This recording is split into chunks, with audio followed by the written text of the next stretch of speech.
Let's talk about boundary work, shall we? Boundary work. Let's talk about boundary work.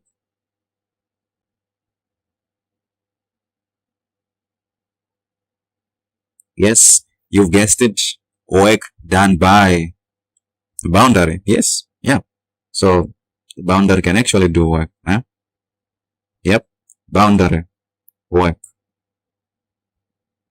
Work done by the boundary. So the boundary of a system can do work. What is the boundary? The boundary is the border between, let's say, the border or the interface between the surrounding and the system. Surrounding and the system. So that interface and the system. All right. Assuming this is a closed system, control mass. So boundary work, what we are looking at today is boundary work, meaning the boundary, this region here, work done by the boundary. How can the boundary do work? Well, we know that work is represented as defined as force carrying a system a certain distance. So the product of force and distance, that defines what work is, and it's measured in joules. Cool. Now looking at this, there can be few ways that the system could do work. The boundary could do work. So that is, it's either the boundary walls should move. In that sense, work will be done by the boundary. So let's say, imagine if the boundary walls of the system could somehow, shrink and expand. So imagine if the boundary walls would somehow shrink and expand. If they do that, shrink, expand, compress, expand, compress, expansion, compress, expansion. If that happens, the system will be covering some form of displacement, and we can call this distance that the system will cover as, let's say, distance d. And the only way for the system to compress and expand is if there's some form of external force applied to the system. All right, let's say there is, a uniformly distributed force being applied to the system, and that was that force. And the system will have to undergo some form of explosive or impulsive reaction to push back on the force. And of course, we know where all this takes place is in a reciprocating device. Can be in compressors, engines. So reciprocation motion results in back and forth movement of the boundary of a system. So which is exactly, this idea that you are seeing. The boundary was changing their position.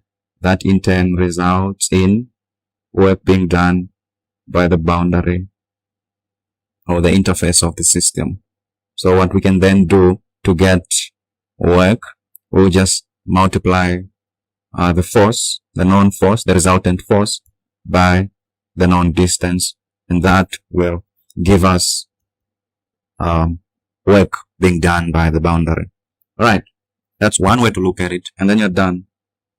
So let's look at devices that there are devices, application of boundary work. So this happens in cyclic devices such as compressors, marine diesel engines,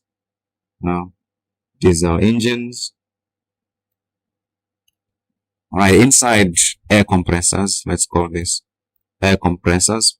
Inside these devices, at the heart of these cyclic devices, they are cyclic devices, meaning they always come back to the initial state. So the final state we would say is the same as the initial state. So they undergo cyclic back and forth motion. You see what I mean? Alright, cool. So let's go ahead and draw a cylinder piston device. So I'll draw a cylinder. This will be a cylinder liner, and this will be the piston head, and this will be the connecting rod. And connecting rod has a force applied by the crankshaft. Can be the crankshaft, can be the crank, depending if it's a compressor or an engine, or a marine or a diesel engine, depends. Alright. And inside here, we'll pick this as our system. So this will be our boundary.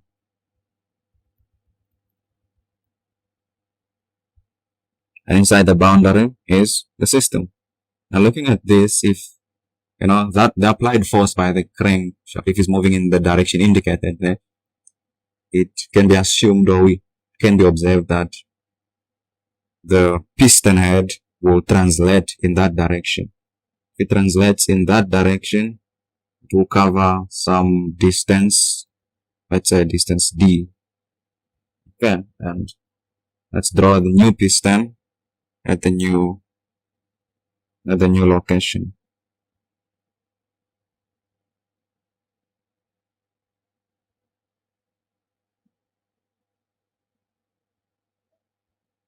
Okay, so that's the same piston.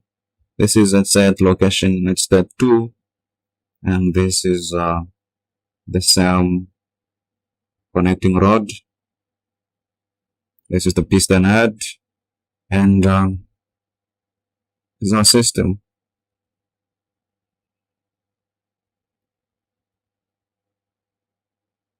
Clearly, what we can see right now is V2, the volume of the system of at step 2. Let's call this step 2. Is different compared to the volume of the system at step 1. It differs by this much, by the distance covered. So the piston has traveled from point 1 to point 2, a distance D.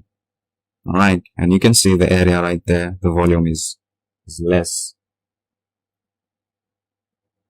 And yeah, what do we know about this? So force applied multiplied by the distance traveled, that is work. Okay, so that is work. So work is equal to force times distance. But looking at this, we can do some further analysis if we want to, of course. It's yeah. So if we isolate the piston rod, let's isolate the piston rod. We're interested in boundary work, okay? Remember the boundary? This was the boundary in state 1, at state 1. And this is the boundary at state 2. So what happened with the boundary? As you can see, the distance of the boundary are decreased. So the boundary actually moves, compresses and expands. It is compressed and then will eventually expand, as you are seeing that. Alright, so drawing the piston to analyze what is the force inside here. If we want to know what is the force here, what is the force on the piston head, so we can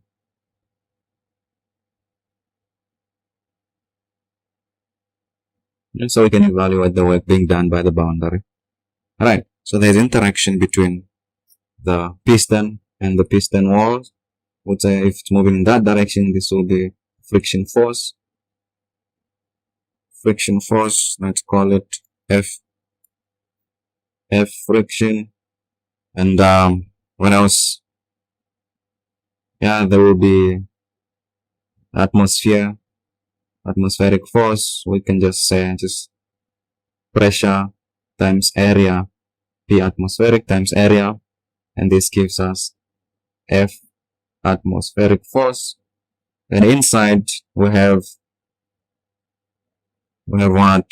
We have inside there's contact between the system and the piston.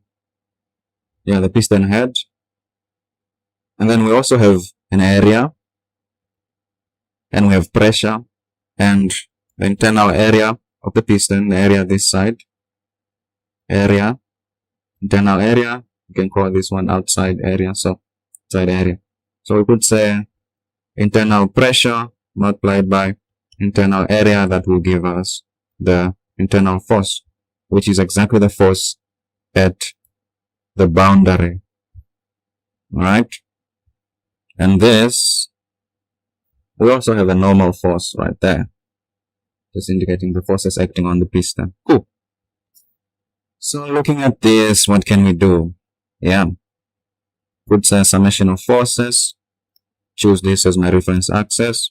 Y. Could say summation of forces in the x direction. Let's say at that instant in time, all of these guys are in equilibrium. There's no motion. Summation of forces at that instant in time is equals to mass times acceleration, but I'm assuming acceleration is 0, which is not dynamically accurate, but assuming it's 0 at that state. Alright, so we'll have boundary Fi, which is the force at the boundary, minus the force applied by the crankshaft, plus the friction force. Yeah, plus the friction force. Come on, plus the friction force. And what is this? Minus the atmospheric force, and all of that should be equals to 0. We have that, we have that, and we have that. So therefore,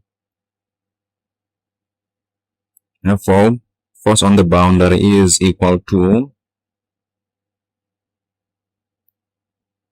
crank force. Let's call it the force applied by the crankshaft, moving these guys on the other side of the equal sign, is equal to plus atmospheric force minus the friction force. Alright, this is assuming that the motion of the velocity is in that direction. It's moving at a constant velocity, therefore the acceleration is 0 meters per square second. It's translating at zero acceleration. Okay, so yeah, so the boundary force is represented by that, but finding the force is not the scope of this video. Alright, cool. So our interest is, what is the work being done by a boundary? So work being done by the boundary is equal to the boundary force multiplied by the distance covered by that force, the force at the boundary.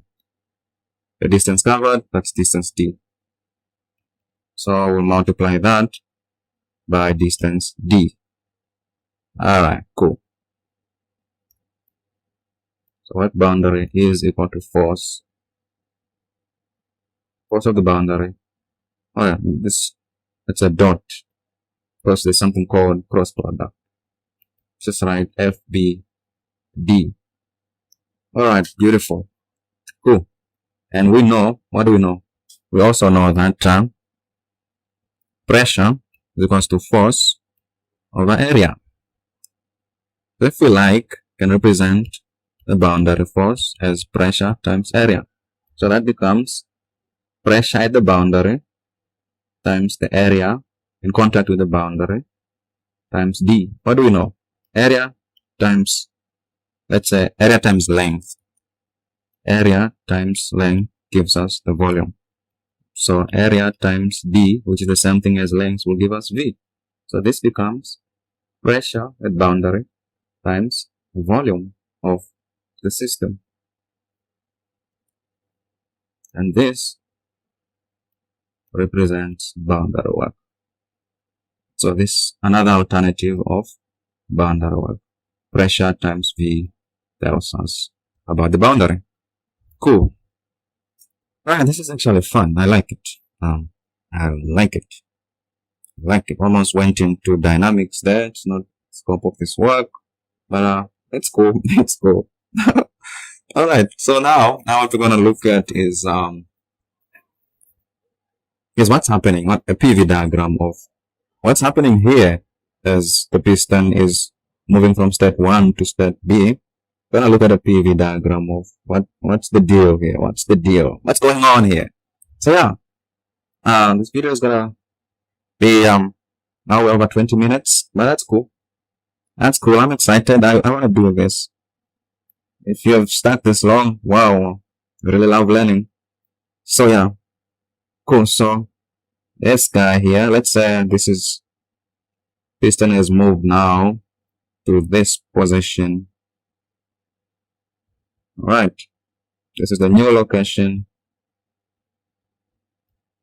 Right. Cool. State 1. Cover distance D. State 2. And that's our system. The system has not changed. The properties of the system have changed, but the system content remains what it was. It's a closed system, by the way. Alright. That is our force. And what's happening on a PV diagram is all of this is taking place is what we want to see. Cool. So that's PV diagram. Y is P and that is V. So check this out. So it's state 1. Let's say it's state 1. The pressure is P1. And it's state 2. The pressure will be higher because the volume has decreased. Decrease in volume, it's still the same content. The mass remains fixed. Therefore, if the volume has decreased, there's that contact friction, there's heat increase. Therefore, pressure inside there has increased. High temperature, high pressure. Alright, and just at the right moment, we have the power stroke, combustion stroke, or power stroke, call it what you may want. So that is P2. So that is P2. So it's step 2. Step 1, step 2. And what is the path? The path is a power curve. A power curve that moves like that. Oh boy, that's not a very good looking power curve, but you get the idea, right? Yeah, so that is the path. Okay, looking at that little guy there, boundary work, that defines the work being done by the boundary. Okay. The area under this curve. The area under this curve defines what you call boundary work. Alright? And this curve is a power curve. Therefore, it's described by PV to the power n because it's a power curve equals to a constant. Right? Mathematics or integration from math allows us to do something cool. Check this out. Allows us to pick an elemental area. Pick an elemental area or a small rectangular strip. And we can define the dimensions of this rectangular strip. We can define the what is this? The breadth to be dv. No? An infinitesimally small dv in the v-axis. And we can define the height of this little guy as p in the p-axis. Alright, so that is p. And so, therefore, the elemental area, we can call it dA because it's an infinitesimally small area. Elemental area of that guy, little guy, become breadth times height. So what is the breadth? The breadth is dv, and the height is p. You can just rewrite this as p dv, that is our dA, is the same thing. Wow, that looks cool. That looks cool. I don't know about you, but I like it. Very, very nice. So dA is equal to p dv.